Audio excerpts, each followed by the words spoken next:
Good afternoon, everybody. Can you all hear me?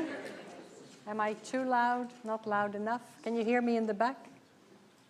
Great, thank you.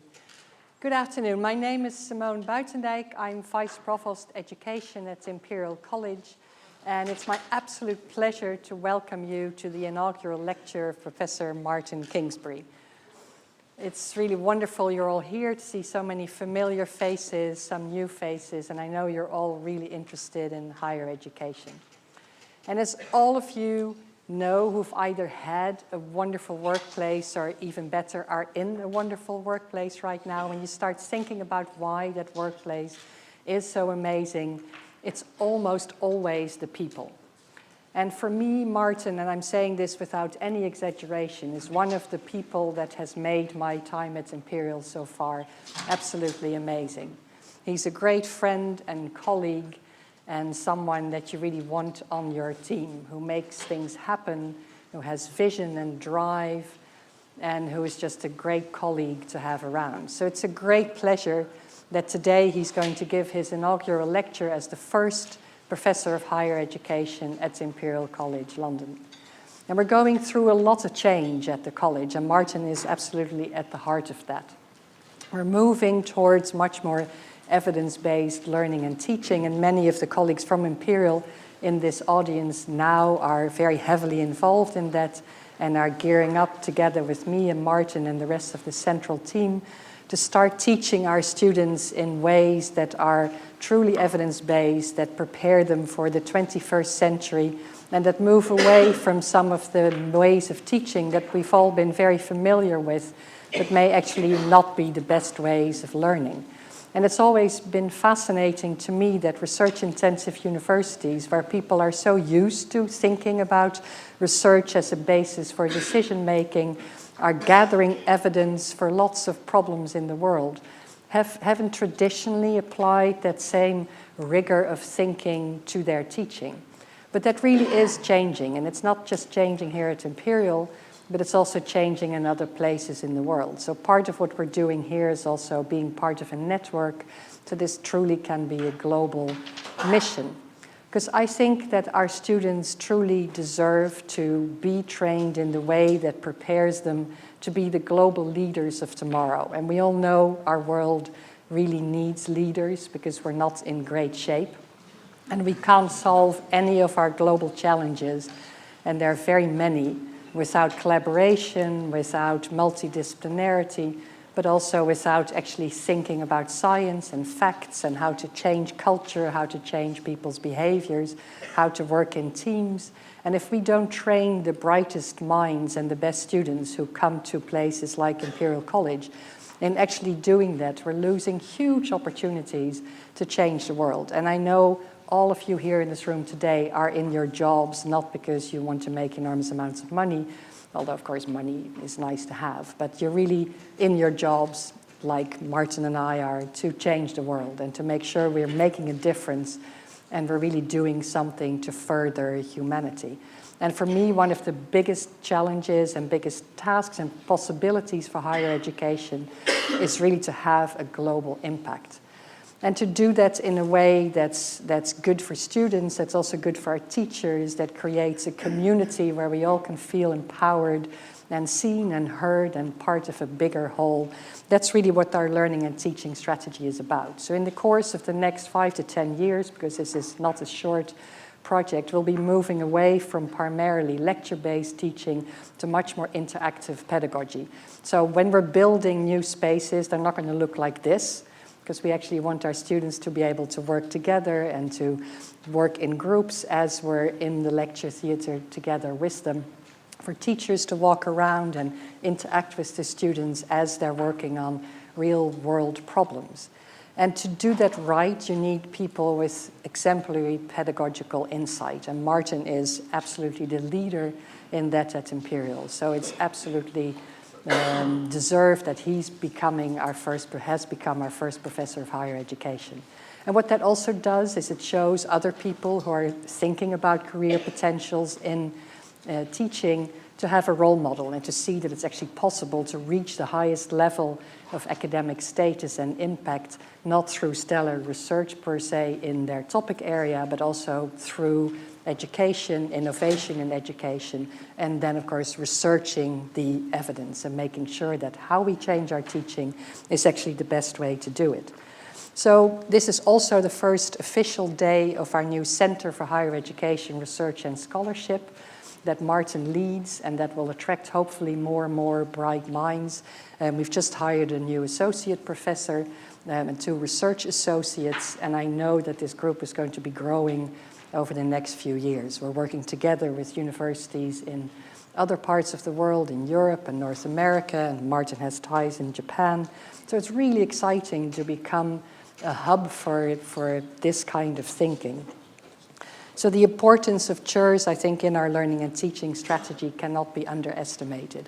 Part of the learning and teaching strategy is also our digital and online developments.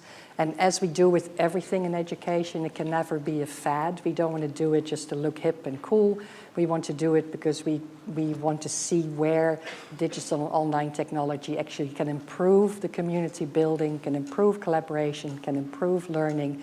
So part of the scholarship and the research that we're going to be doing is also going to be in an online space, because it can bring people together, but it can also alienate. And that's something we also need to find out together with our students.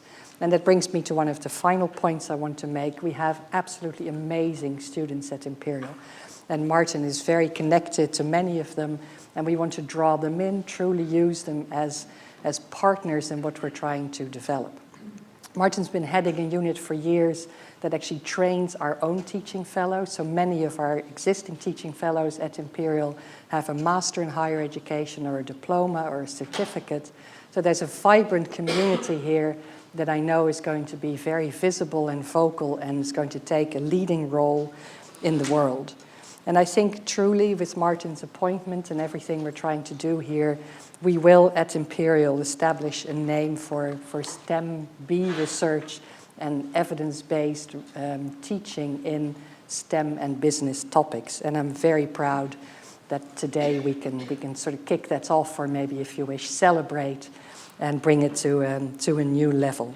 And with everything, this is hugely a team effort, but that also is one of the primary strengths of Martyn. I know he hates what I'm saying now because he's a super modest person. He's actually one of the most modest people that I know, and I've really been looking forward to embarrassing him slightly by singing his praises.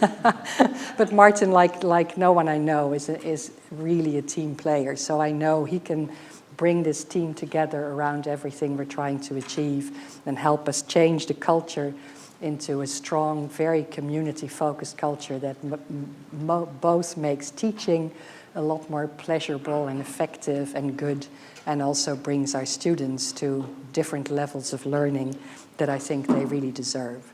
So without further ado, I'd like to now ask Martyn to come forward and tell us about efficacy and authenticity.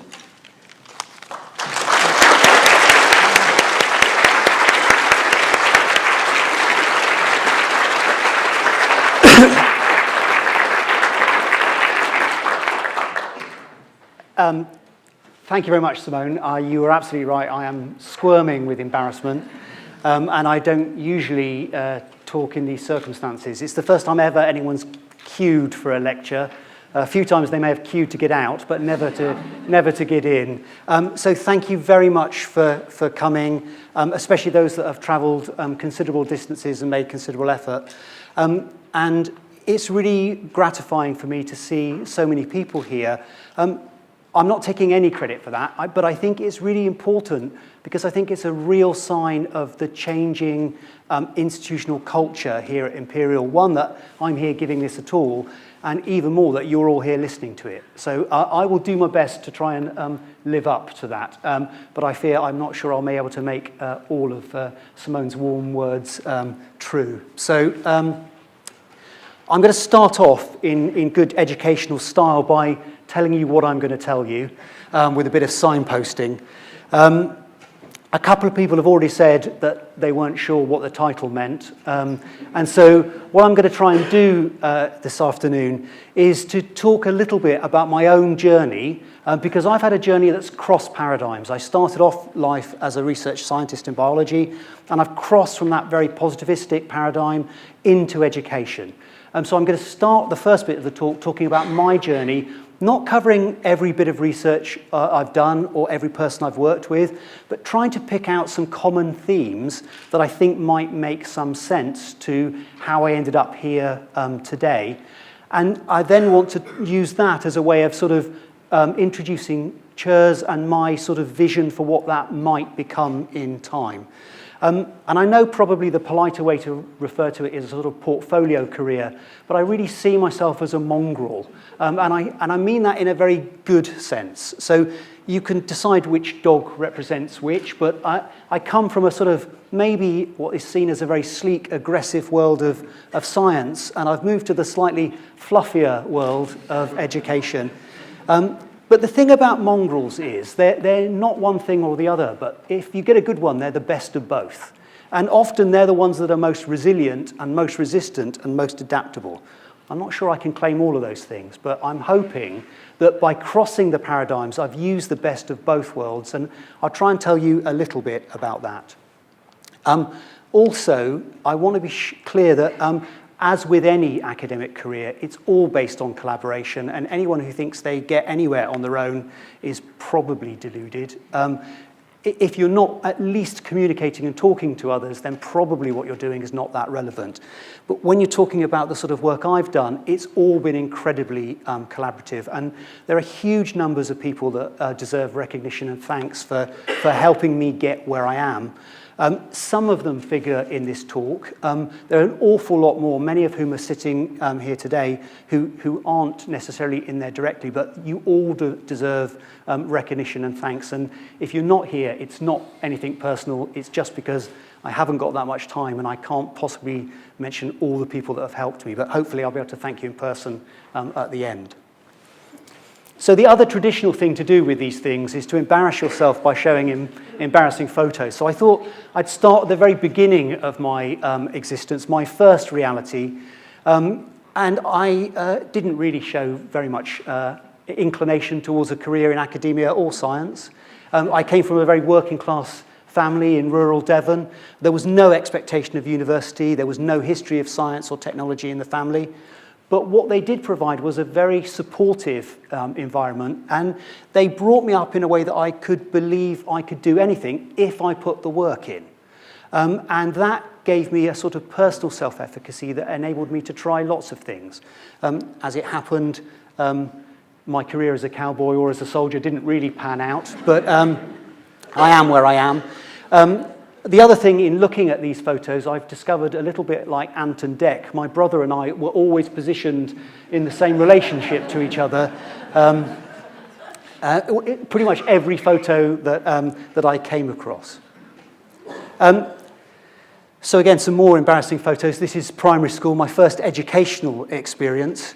And I went to a small village primary school, and there were less than 40 people in the whole school. It was very small, very local. And it was really, there were 3 teachers, an infant teacher, a middle teacher, and a headmistress that took the older children. The headmistress I remember very well was called Mrs. Beavis. We didn't do any science at all because she didn't believe in it. Incidentally, she also didn't believe in metric units, which she thought were ridiculous. And so I left school never having worked in metric units, but being very good at chains and fathoms and things like that. We also had a very traditional motto, manners maketh man, and it was carved everywhere in the school. And I think that school, which started off in 1859, hadn't really changed much since then.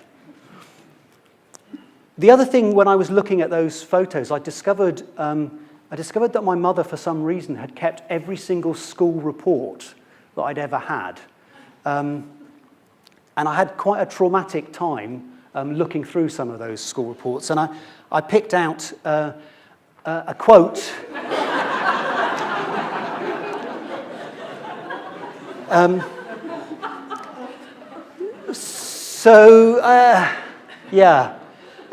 clearly still much the same.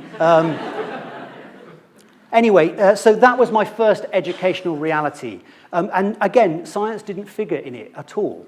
And I went from this primary school. I should explain, it was the 70s, everybody looked like that. And this was my secondary school, and it was a big change in reality. So my authentic context, my reality changed hugely just in transition to this big comprehensive secondary school. So I went from a small village school with 40 people from the age of 4 up to 10 to this massive comprehensive with 2,800 people. And it was a massive change of context, and all sorts of new things opened up to me. And it was the first place where I was introduced to the idea of science, and the first place I studied science, and also had to struggle with getting my head around metric units. Because I found every report, I thought I also ought to give you a flavour of my secondary school reports. If anything, I detect a slight downward turn. Much the same, I'm still easily distracted. I like nowadays to put it down to having an inquiring mind, but I think probably distracted is more accurate. I still struggle with the spelling, and I'm probably still not working to my full potential, but I am doing my best. So from there, I started off science. I got a usual sort of a range of O-levels. And then by the time I got to the sixth form, and you can see if you can spot me in that photo, I'm in there somewhere. I think I looked a bit cooler than I did in the first photo, but probably not that much. I'm there. And by that stage, I'd settled on science. In those days, you really had to make a choice at school whether you went into a sort of science-flavoured thing or a humanities-flavoured thing. So I was doing A-levels in biology, geography, and chemistry. And I applied to university, first in the family to do so, and I got conditional offers from Sheffield and Sussex. I'm not entirely sure why I made those choices, if I'm honest. Well, I know there are two things. One, the careers folder under S was available, and so that's where I started looking for universities. And actually, this girl here, Jackie Smith, was the girl I really fancied at school, and I thought quite wrongly she was going to Sussex University. As it turned out, she wasn't, and so that wasn't a really good basis for making a choice. Slightly more seriously, my situation, my reality changed massively about a week after this photo was taken, just before my A-level exams, because my father died very suddenly from a heart attack, having not been ill. And that actually caused me, I was going to say to rethink my choices, but actually the truth is, it probably caused me to think about my choices for the first time. And so despite both Sheffield and Sussex making offers, because although I didn't get the points required because of the circumstances, they were still both willing to have me. But I changed my mind and went to what was then Bristol Polytechnic. It was much closer to home. And I decided that I wanted to do something practical, that I thought the Polytechnic approach was more close to what I wanted to do. And also it was a 4-year course in applied biological sciences. In some ways, it was set up a little bit like some of the changes in the curriculum that I'm seeing now, which was modular, it had flexibility, it had various ways of doing things. And I really liked that approach. And I really liked that idea. And I started off with a very general first and second year doing a variety of biological sciences. Then I spent a year in industry, and then in the fourth year, I concentrated on physiology and pharmacology. And I ended up in my year in industry, the practical bit, in these two places. Again, this was probably more by luck than judgment, but I actually, in my year, managed to squeeze in 14 months of work because it was paid, and it was a very useful thing in those days, even though in those days we were still getting grants.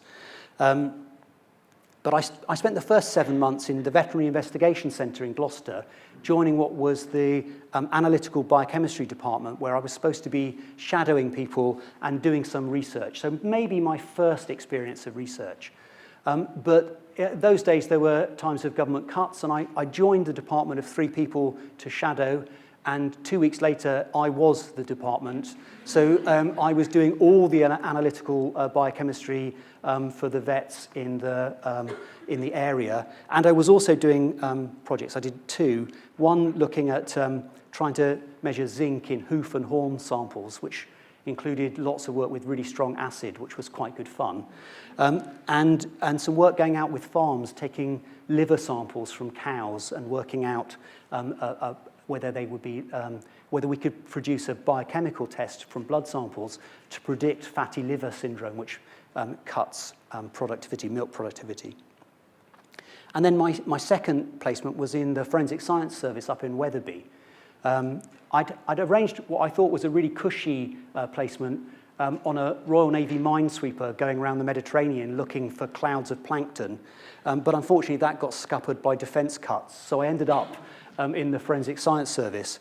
And there, I couldn't be involved in casework because obviously you can't be, as a student, involved in casework. But I did shadow the full case experience and go to court and went to scenes of crimes. Very, very interesting placement.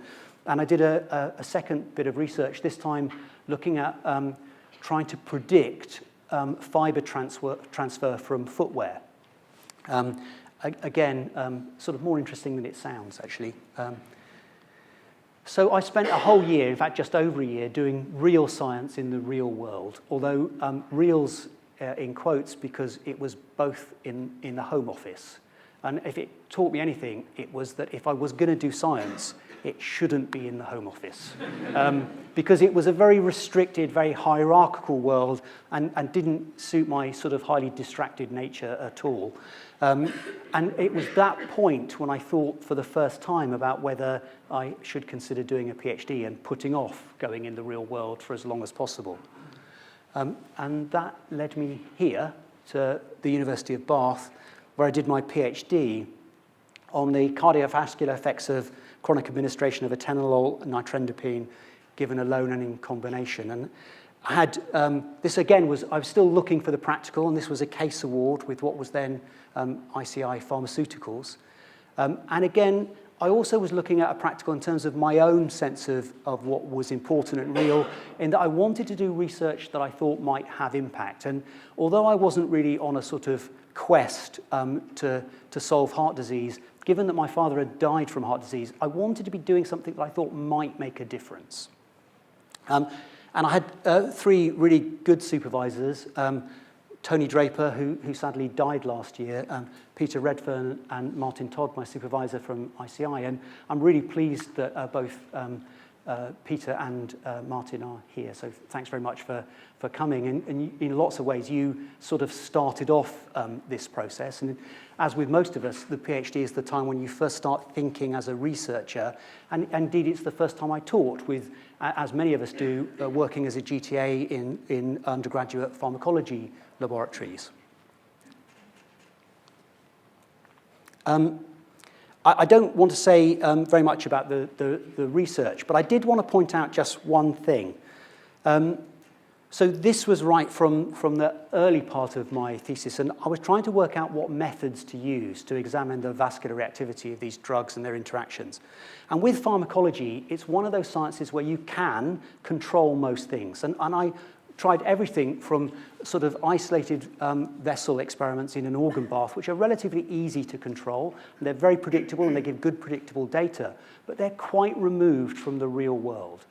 And then I also tried isolated perfused mesentery. So instead of using just a bit of vessel, you use the whole vascular bed, which gives you a bit more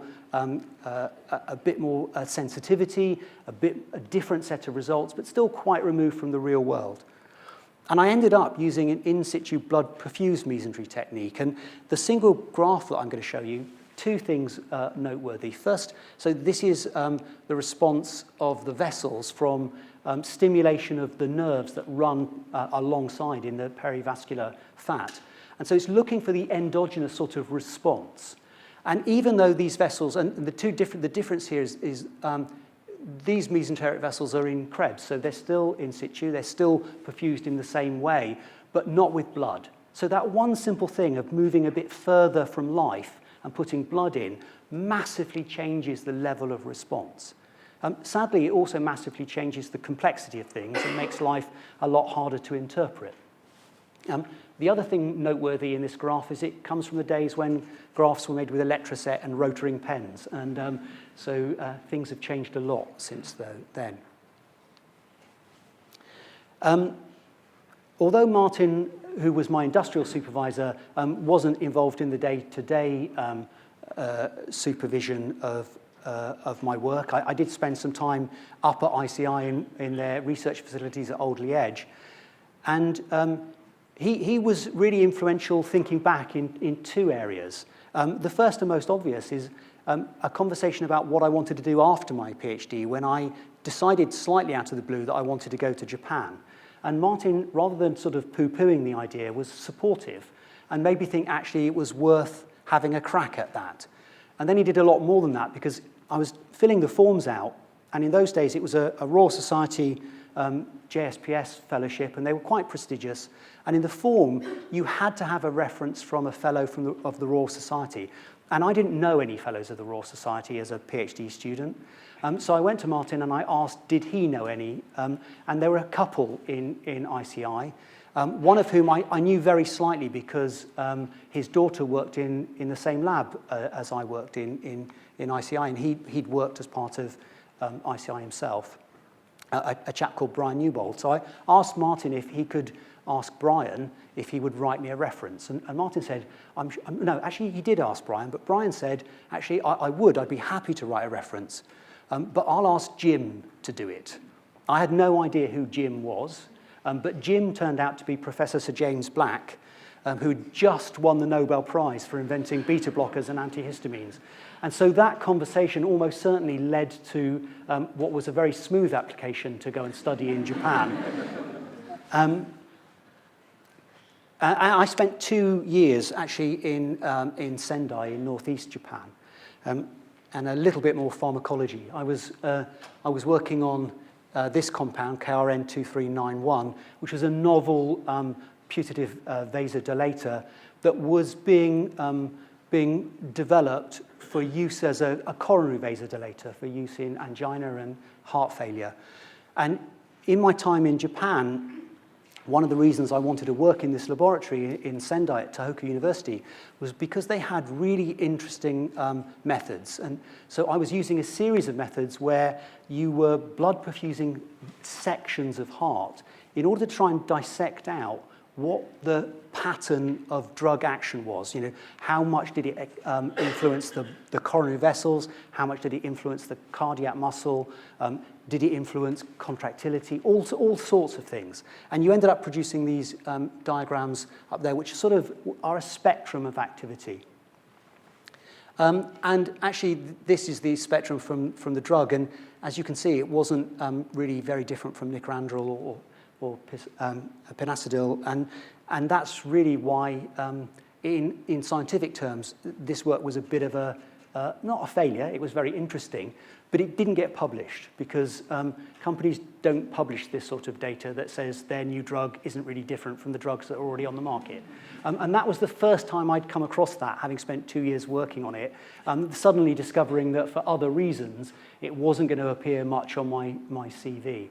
And different things then became important. And actually, the thing that became most important is that this drug was made by the Japanese company Kirin, who you might know much more for making beer than drugs. And every time the drug rep from Kirin came to give me my new supply of KRN2391, he also bought a case of beer, which made me very popular in the lab. And led to a lot of holidays and a lot of flexibility in what usually is quite a strict Japanese working environment. So I had a really good experience of working in Japan and saw an awful lot of it. And it was really important for me because it gave me reason to think that actually I could not just survive but thrive in a very different environment. And it proved very useful moving forwards. And actually a lot of the connections I had with Japan are still there. This led me to 93, which now is a very long time ago. And when I first sort of started at Imperial, although I didn't really start at Imperial, I started at what was then St Mary's Hospital School of Medicine, just before it really joined Imperial, with Desmond Sheridan, who was leader of the group, and thank you, he's also here today. And this was a slight change for me, so I wasn't really being a pharmacologist anymore. I was really, in this part of my career, looking at trying to do a small thing, which is sort of change reality or model reality. And we were working on a surgical model of left ventricular hypertrophy and heart failure. And so my work for several years was about refining this model and also using it to try and define what the disease process was and how it progressed from initially being a sort of protective adaptation to cope with sort of pressure overload, and how it moved from that protective adaptation towards a sort of clinically relevant failure. And the names there are just some of the people that I collaborated with and students that I had and worked with. And just to say, it wasn't just myself and Desmond, there's a whole team of people. And it was a very happy time of my life and pretty productive. And what was most amazing is that all those years ago, my first start at Imperial was a 3-month contract on soft money, and I haven't really left since. So that was probably even more amazing.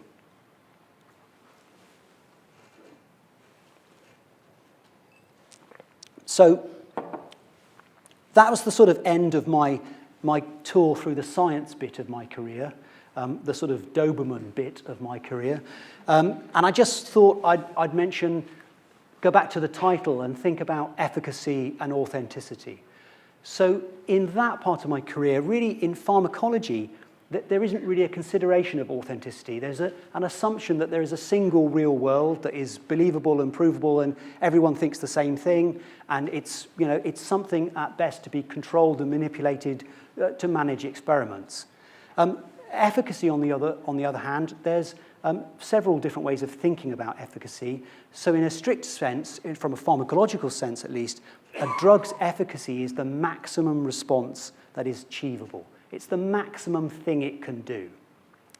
But you can also think of it, and it often thought of in terms of potency, and that's slightly different. That's not the maximum response, but it's the dose of drug that produces a set response.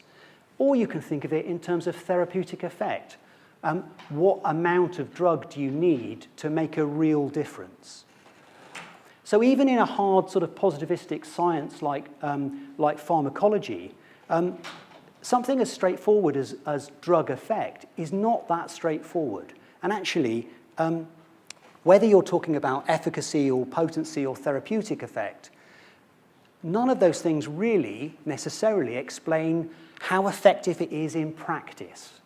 Because in practice, you go back to the real world. And whilst you're researching these drugs, you sort of control that out. But no matter how potent a drug is, no matter how high an efficacy it has, if it's not easy to take, patients don't take it reliably. And so its actual effect in the real world is not necessarily well predicted by its pharmacological efficacy. So even in science, there's just the hint that the real world might not be single and controllable and as straightforward as we sometimes think it is. This is a quick aside, and probably if I've been teaching at all, I've been teaching the martial art of jiu-jitsu longer than anything. And I've been teaching that for over 30 years now. And it led me, when I was preparing for this, to think, well, is there anything from my teaching of that is relevant? And actually, I think there is. And very often, when people start a martial art like jiu-jitsu, and jiu-jitsu is a very practical martial art. It's self-defense based. It teaches people how to sort of look after themselves in the real world. And lots of people come to the martial art because they want to learn to defend themselves. And a lot of the teaching is about managing the reality of that experience, making it safe, and balancing that making it safe with making it challenging so that people learn what to do. And in 30 years of working with a large number of friends, and two here, Julian and Alan, who I've trained with and have been taught by and have learnt together over the years. And I think thinking back on it, what I've discovered is that actually, even though for students often they think they want reality, that reality is very seldom a good way of judging their progress, and nor is it necessarily a good indicator of true expertise. Because in a real sense that's easy to understand, if you want effective real-world self-defense, you really can't beat running away. And that's not that technically difficult. It doesn't teach you much about the complexities of the art. So there's a sort of disconnect between what the students want, the sort of reality that they think they want, and how you might help them gain expertise in a much more complicated system. This brings me over to the fluffy side of the equation and education. And incidentally, I don't think of it as particularly fluffy at all. But so I then joined what was then the Centre for Educational Development with Heather Fry, and Rhys Rawlings was then leading the education at Imperial. And I started off as part of the Roberts agenda, providing training and support for researchers. And Heather, for some reason, possibly because I was keen and interested in the CASLAT sessions, thought, and I was an active researcher, thought I might be quite good at doing some workshops and trying to support researchers, which is where I started. And the CD as it was then, and the people up there, some of whom are still here, like Alison and Dave. Some have moved on. But it was a very friendly, welcoming place. And it was a great place to sort of incubate through this change of paradigms, to start thinking about how I could apply what I knew as a scientist and how I thought as a scientist to thinking about education. It was the place where I first started doing some educational research. I was doing workshops, which are a different sort of teaching, but I did maintain some of my disciplinary teaching at the start. And also at that time, I had a quick trip back to Bath to do a part-time Masters in Education, which I have to say, with a bit of pride, is nowhere near as good as the Masters in Education that we do here. And also, I want to thank not just Heather, who was really important and had the vision that in lots of ways set up where we're at today with support from Rhys, but also Frank, who sadly couldn't come tonight. But he, like me, had come from science and was a physiologist to start with. And on a sort of personal level, that transition was a difficult thing to do in those days, because at the time I was really burning my bridges. I thought there was no way back. In fact, one of the things that, I can't remember who it was, said to me is, well, if you leave research, that's it. You know, you'll never be an academic. You'll never be a professor. So here we are. Things change. I've been doing a bit of educational research, and I don't want to say too much about it, but there's been a few, and I started off in the early days of the CED looking really at the perspective of faculty after their probationary workshops. And I moved on to look at other things. But interesting, one of the common themes with all of these projects that I've worked on is how they have ended up really being about a sort of negotiated reality, a sort of negotiated authenticity. So what those academics were telling us in that first research is that those probationary workshops made the best sense and were the most use when they were relevant to their context, when they made sense. If they became disconnected from that context, they weren't as useful, and the faculty didn't like them. With Jo Lim, a colleague who we did CASLAT together, and she's now up at Nottingham, we set up, because we wanted to get some of the benefits of problem-based learning, but to do that in larger groups. So we came up with this idea of clustered problem-based learning. And I met Joe the other day for another event, and we were really sort of slightly smugly congratulating ourselves, because I think really we sort of invented TBL. We just didn't call it that, and we didn't have the fancy scratch cards, but it was aligned to the same sort of things, and it had the same ideas. And what was important with that, and when Joe moved to Nottingham, we carried on the research and compared its efficacy, its impact in undergraduate medical students here and at much more senior nurses on a non-medical prescribing course in Nottingham. And what we found was that the key was having really challenging, really real, really authentic problems as the basis of the problem-based learning. And the students came at it with the confidence of students who were used to dealing complicated problems, but with weakness in the clinical side. And the nurses came at it with the strength of people who were really clear what they would do in the clinical sense, and that became the bridge to them bringing the academic stuff, which maybe they'd been out of for a while. I've done a few things with the Europe program, the Undergraduate Research Opportunities program here at Imperial, and also now ongoing work with different sorts of projects connected sort of with academic partnership with students, and how we can bring students and put them in a sort of, not an authentic environment in terms of just being situated in work or situated in the real world, but creating an authentic space where they can have an impact, where they can be more than just a student of something. And doing something that has meaning for them, but also has meaning for us as the teachers.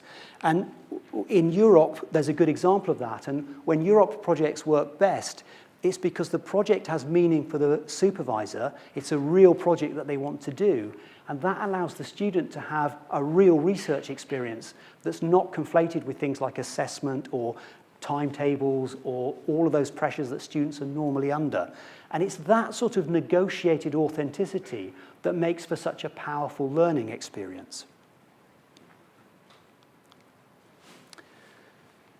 So if we then think about authenticity and efficacy in an educational sense, things are a bit more complicated, because as a social science, education doesn't believe there's a single reality, and it means that what's authentic is sort of dependent on who's viewing it and who's talking about it. Authenticity becomes a bit like beauty. It's sort of in the eye of the beholder. It's negotiated and it's variable, and you can't control for it. But that doesn't mean to say you ignore it. It means you have to think about it very carefully and use it for both interpreting your data and managing your teaching. And efficacy is not just the maximum response of something. It becomes something much more personal. It's about an individual's belief in their ability to achieve the goal, a goal, and to bridge an unknown learning gap. And it's more than confidence. It's about having a belief in a set of strategies that will enable you to cross that gap. So I think where I am as a sort of mongrel is maybe appreciating both of these sorts of approaches to things. And so that leads me to where I'm positioning myself with this new idea, which is CHERS, the Centre for Higher Education Research and Scholarship. It's a bit of a mouthful. We did try and have a competition to see if anyone could come up with a better title that had a different acronym, but we couldn't. So maybe I'll start by telling you what CHERS isn't. It's not Cheers, the 1980s sitcom, the Boston bar where everyone knows your name, although hopefully it is a friendly place where eventually we will remember your name, although don't count on me for that because I'm notoriously bad with names. Nor is it Cher, the pop and fashion icon. Despite pressure from the EDU for me to do this talk in a Cher outfit, I didn't go in that direction. More seriously, we're not trying to be the Institute of Education. There is no intent, there is no appetite to try and be a big department of education that branches into teacher education or primary or secondary. We want to stay in our local reality. We want to stay in our local context. We want to manage that so that we do education at a high level, but it's higher education focused, and it's in a relevant context for Imperial. Now, there's flexibility around that, and we as a community have to decide what our reality is, and hopefully then CHERS will develop and help to serve that reality and make the best of it. So another way of thinking about what CHERS is, and at the moment, it's essentially building on what is now the Education Development Unit. And so we're trying to take a multidisciplinary approach to doing that, and we're a group of people who want to support the wider community in their efforts and endeavours in education, both in terms of practice and increasingly, because as Simone said, of our learning and teaching strategy, which wants us to produce an evidence-based approach to innovative, novel teaching, and to increasingly have an external voice about that, particularly on STEM B education. We also, in order to do some of that research stuff, have got now 4 PhD students who are located in CHERS, doing interesting education-focused PhDs, 2 part-time, 2 full-time, and Vili is a joint student with the business school. We also, as Simone mentioned, have recently made some appointments. So there are no names because although offers have been made, nothing's been signed yet. But I won't identify him. But one of our new research associates is here. So thanks very much for making the journey across. But I'm hoping relatively soon, certainly by the end of February, we'll be joined by the associate professor and 2 new research associates. And they, for the first time, won't be educational developers. They will be in the centre primarily to build our research capacity. And our research capacity is all our research capacities, because we want this to be a collaborative effort. Looking at that collaborative research, we've come up with 6 initial research themes, areas that are based on the existing expertise of the team and to some extent those that we're recruiting, but this will grow and develop in time. So our themes are teaching and learning pedagogy, transitions and progressions, digital learning, assessment and feedback, efficacy, agency and well-being, and identity in education. And on the CHERS website, there is a little bit more behind each of those themes and some links to the publications and ongoing research that is just starting. Also, while we're talking about research, because we want this to be collaborative, the website is a source of information and I hope will be useful to people around college more widely. Not least, what we've tried to do is establish some good, reliable educational research methods. So we know as a community, we've got a community of internationally renowned, really expert researchers in their own discipline. But as I found in my personal transition, being a good researcher as a scientist isn't necessarily the same as being a good educational researcher. Some of the processes, some of the approaches are different because the paradigms are very different. One way of helping us bridge that paradigm is to provide good methods that, at the very least, will allow what will probably start off as small, quite local projects. If they're using similar methods, there's always the opportunity that we can join them together and say something more about STEM education in general, rather than just the local context. Also, we have CHERSnet, which has already started. There's been 2 meetings, and so far there are, I think, 75 or just over 75 people signed up to that. And this is where we're really starting to develop the educational community at Imperial. Coming soon, hopefully, will be a sort of survey. What we're trying to do is contact people and ask them what they're interested in, what they're doing, what sort of educational research might be on the cards for them. And we will use that to help direct our support of that research and form future topics for the CHERSnet group and talks. One thing here about reality and authenticity, there's also an important change that's going on. So previously, as an educational development unit, we were really largely about providing support and training. We were sort of providing a service. And there's another change of reality that we're going to have to negotiate, which is we are still going to be doing that, but we're also going to have to start to work together as collaborators on research. So without getting sort of grumpy, we aren't going to be doing research for you. This isn't a service. What we are interested in is collaborating with good ideas. So all of us will have to get used to negotiating that a little bit differently. So just to finish, what CHERS is the Education Development Unit that will continue with its workshop and training agenda and continue with the Masters in Education and networking, but add more in terms of research, educational research and support. We can't do that alone. We're doing it with the whole of college. And it's not to scale. I'm not suggesting CHERS is bigger and more important and more central than all of the faculties. Nor am I saying that people have to come out of those faculties. What I'm trying to show with the diagram is that in each of the faculties, there's already a distributed population of really expert educational practitioners and people who are interested in educational research and are doing educational research, at least in terms of evaluating their own teaching. And we've just recruited, as part of the Learning and Teaching Strategy, a whole new group of people who are the Strategic Teaching Fellows, and having an increasing number of teaching fellows around college whose careers are much more education-focused.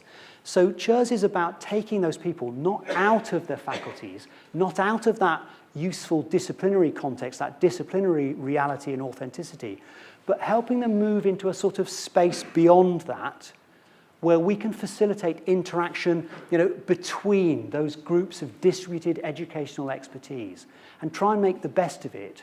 And not just the faculty. I've got this group at the end here, the non-faculty, and by that I mean pretty much everybody else, especially the students. One of the things that my own journey has taught me is that you have to have as complete a view of what real is as possible. And if you really want to make the research authentic, you have to take into account as many different perspectives of what that authentic is as possible, including the student perspective. So we'll be working with the student union and individual students and outreach and the library and laboratory technicians. This space here that CHERS will work in will be for anyone who has interest and ideas and enthusiasm for educational research. But we won't be able to work with everyone, so it's about negotiating to make the best impact. And hopefully that will enable us to have more of a sort of efficacious voice in the wider world out there. Because small bits of educational research that we just use internally to evaluate our own innovation isn't going to change things very much. If we want to have that maximum effect, we need to be able to take it further outside, and that means we have to have the sort of dual authenticity of both disciplinary expert, but also having something sensible to say in the right language about education. So just to finish, again, I want to thank everyone that's been involved with all of this, and it's been really important. And I want to ask you to join me, because I think this is a collaborative venture. So This is a Daruma doll. They use them in Japan, and they're probably based on this guy Bodhirama, who was the founder of Zen Buddhism, who's a real person, although some of the stories about him might not be that real. There's one story is that he once meditated for 9 years, so concentratingly that his arms and legs atrophied and fell off. Also, he got so cross with himself that falling asleep interrupted his meditation that he supposedly ripped his own eyelids off to prevent it happening in future. So if ever there was a Zen Buddhist, this is a real Imperial sort of guy, a really focused person that goes the extra mile. But that explains the shape of the doll. But the Japanese thing for good luck is that when you start a new venture, the dolls come with no eyes, but when you start a new venture, you fill one eye in, and you get good luck from this. And there's all sorts of symbolism. The eyebrows are supposed to look like cranes, which are a symbol of long life. And the whiskers on the side are supposed to look like turtles or tortoises, which are symbols of not only long life, but wisdom. So as we're starting off on this venture together to try and see what CHERS might become, on your behalf, I'm going to fill the first eye in. There we go. And I hope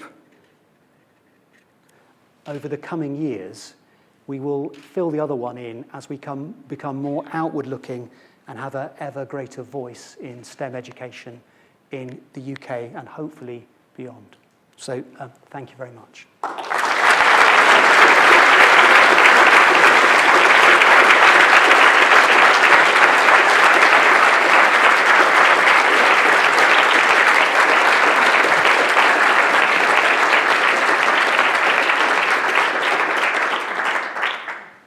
Thank you, Martyn. Can you hear me in the back, or did I do something terrible here? Microphone's at the bottom. Oh, that's it. Awesome. Thank you. Is this better? Yeah, great. Thanks, Martyn. I've learned a lot about you that I didn't know before. We'll need to have a long conversation about all the things you taught us today. We have a few minutes before the vote of thanks, and Martyn also wanted to make sure that you could ask him questions. So people have questions, raise your hand, and they're roving mics. So we'll try to get to you as quickly as possible. Now, don't be shy. Yeah, there's one there in the back. Could you introduce yourself first, quickly? Andrew Keckwick. I wondered whether your experience in your initial undergraduate degree perhaps provided you with more experience of authentic education than perhaps other people in other less applied places had, and how that influenced you and the extent to which you think that the situation has changed. That's a really good question. It's really difficult to compare, having only had one experience of a degree. I mean, I certainly chose it because I wanted it to be meaningful and real, as opposed to sort of theoretical and abstract. And to some extent, I was doing the same biology, but all in a way that was focused on potential uses. And I think that probably did colour my view of things. And I am a big fan of a modular and practical approach. Because I think it doesn't necessarily detract from the quality of the theory, but it does give people a chance to try it in context. And my educational research has shown that often it's not the delivery, no matter how well it's delivered, that's where the learning is.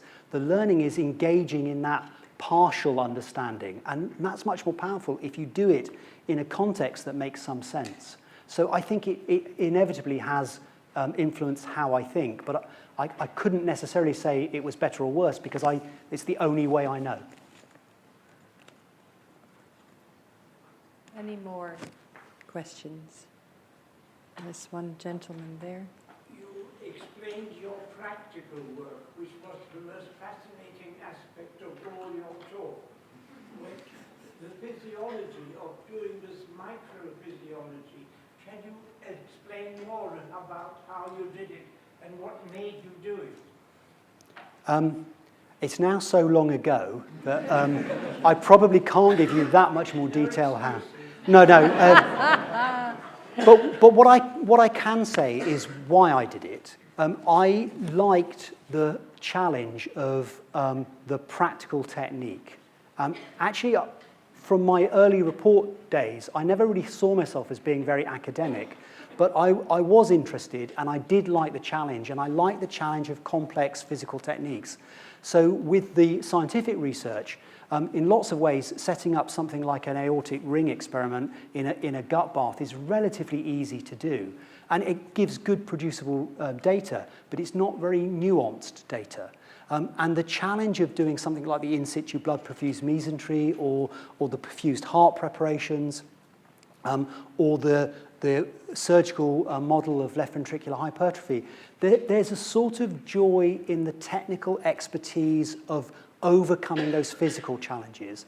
And also there's a sort of joy and pleasure in stretching yourself to interpret what are very complex situations. And you then have to be quite relative in your interpretation, because the more complex the methods, the harder it is to say anything very definite about the data. And I hope I've sidestepped your question reasonably neatly.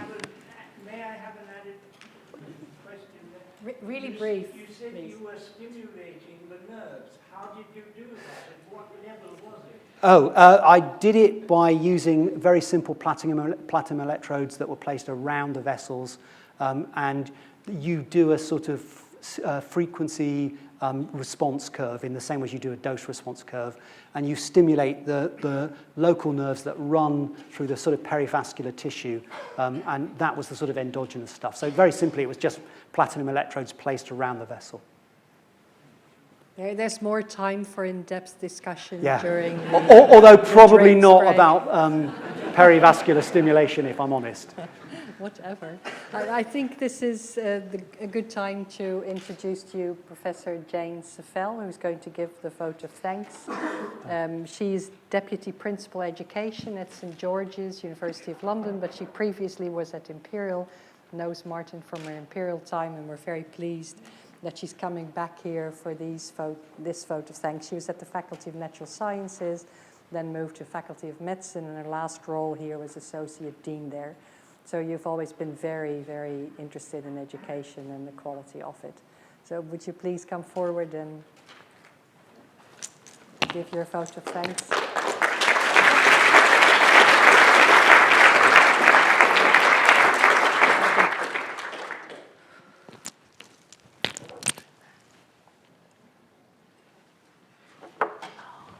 Thank you, Simone.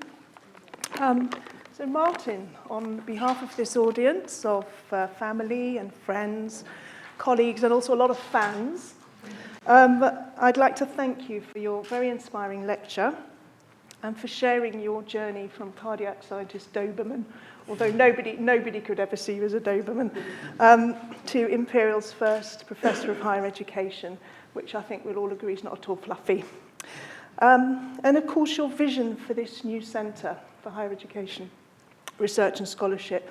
And it's clear that this will have a huge impact at Imperial, but also benefit the sector. And I think people will be looking with interest at what you research and look at in a scholarly way. So it's a privilege to be invited to give this vote of thanks. We've known each other for a very long time, 18 years. First as co-students on CASLAT, and I think we were both part of Heather's student team that she assembled to do the validation and the revalidation for what must have been, for CASLAT, and got to know each other a bit better. And then we've obviously been colleagues during our time and different identities over the years.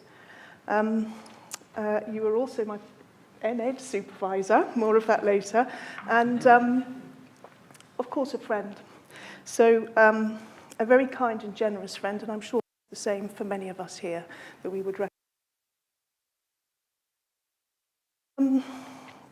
Such is your modesty, Martyn, that you've used your inaugural lecture to launch the centre, but I'm afraid I am going to embarrass you by just reflecting briefly on the how much you mean to all of us here who've been enabled and supported and inspired by you over the years. And when I was thinking about this, there were 3 qualities that came to mind, many others, but we have little time. First of all, I think we'd all agree that you're a very patient man. You know, you're so calm and unflustered today, and you're very wise and measured, and thoughtful in all your interactions, and a very generous sounding board for many colleagues. And this inspires high regard and loyalty, not least amongst your wonderful team. And those of us who've moved on from Imperial know that there is no point casting a longing eye on any members of the EDU, because nobody would ever move. And I think that says a lot about you. I've seen your patients as well as my MEd supervisor. I think I will go down in history as the person who took the longest and had to keep changing my title because of moving faculty. And you were always patient and supportive.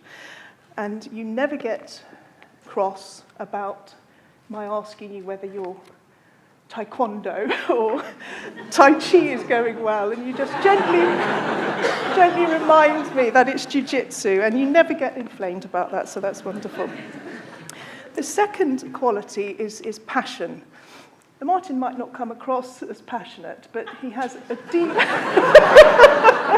a deep energy that you bring to all the furtherance of educational development and pedagogical research and scholarship that we would all recognise. And of course, I think you've been successful in that search for authenticity, at least through your own career, because that's clearly woven through all those different stages and identities. But passion and vision are not enough without another very important quality that you have, and that's persistence. And I think that probably talks to the eyes, having the two eyes.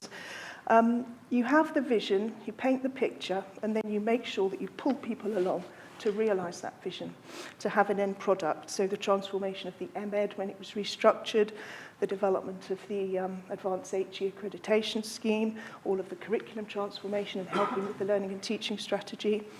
And of course, the same will be true of this centre. And I think we would agree that Imperial's TEF Gold, very impressive one, is due in no small part to the work of the EDU and all its previous incarnations over the years. So many of us here and people not here have benefited from the community, from being part of that EDU community.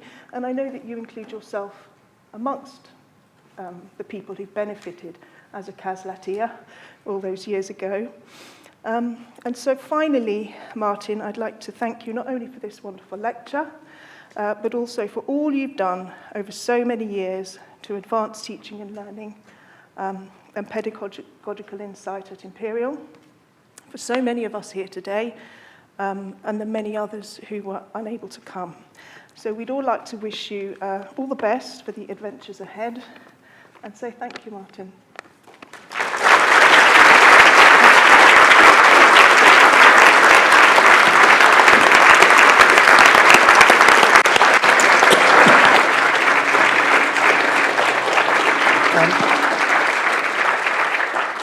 So I think there are the usual Imperial refreshments outside.